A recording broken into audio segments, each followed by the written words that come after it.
ఉగాది శుభాకాంక్షలు, మరి ఆదివారం శుభాకాంక్షలు తెలియజేస్తున్నాం. మేము ఎంతో సంతోషిస్తున్నాం. ఒకరోజు యేసు ప్రభు ఇలాగే మరి ఈ లోకంలో మానవుడిగా వచ్చాడు. పాపం నుంచి అనేక మందిని విడిపించడానికి ఆయన గాడి మీద ఊరేగుతూ ఒక రాజుగా ఇలాగ బయలుదేరాడు. అప్పుడు ఆయన అందరూ స్తుతించారు. కాబట్టి దేవుని ప్రజలారా, ఆయన అలాగా ఊరేగించిన తర్వాత శుక్రవారం రోజు మన మానవులందరి కొరకు ఆయన శిలువలో రక్తాన్ని చింది చనిపోయాడు. ఆ తర్వాత 5వ తారీఖు ఈస్టర్ అంటారు. ఆయన ఆదివారము పునరుద్ధానుడై సమాధిలోంచి బయటకు వచ్చాడు. అనేక మంది కనిపించాడు. తర్వాత పరలోకానికి వెళ్ళిపోయాడు. మళ్ళీ వచ్చే టైం అయింది. కాబట్టి మేమందరం ఎంతో సంతోషిస్తున్నాం.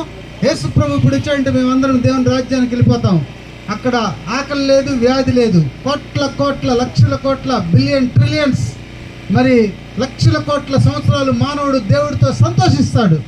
ఈ సంతోషం నీకు కూడా కావాలంటే యేసు ప్రభుని ఈరోజు సొంత రక్షకుడిగా అంగీకరించాలని మరి ప్రభుపేట మనవి చేస్తూ మీకు మట్టల ఆదివారం శుభాకాంక్షలు తెలియజేస్తున్నాం. హోసన్నా.